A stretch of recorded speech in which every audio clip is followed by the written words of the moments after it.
Cinderella story happened kind of a coincidence in many ways. I got a call from Andre and asking me if I would like to do a Cinderella. And I said, of course, I mean, how wonderful. I mean, he said, but the catch is, I don't want a copy of it. I was creating a pas de deux for New York, a gala for Richard Rodgers in his bicentennial. My mind went, oh my gosh, this may work. This may be the music, Rodgers and Hammerstein or Rodgers and Hart.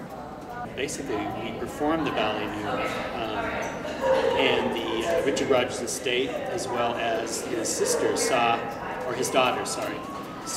production, and they loved it. So I thought, well, why not ask them if they'd be willing to let me use some of their music?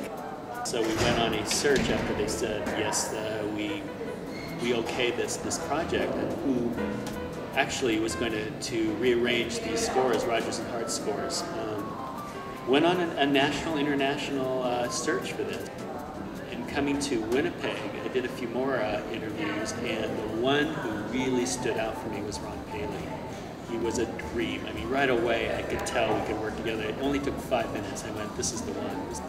He still is working on it with as it goes, progresses even more to this day.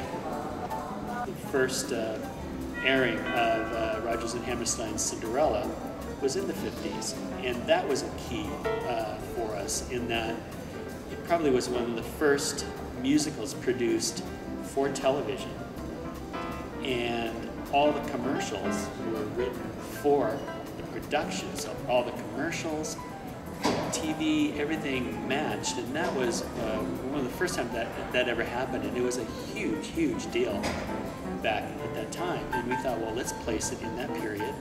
Let's investigate television and commercials and the family around the TV. And that was really the core of it.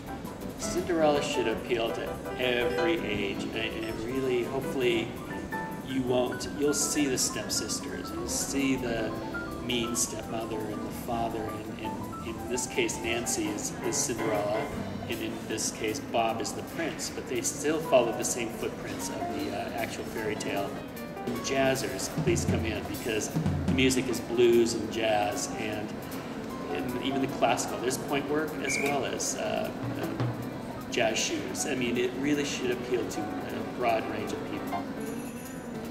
The ballet is still being shaped, 6 or 7 years later. It still is developing, and I think that's the way it should be.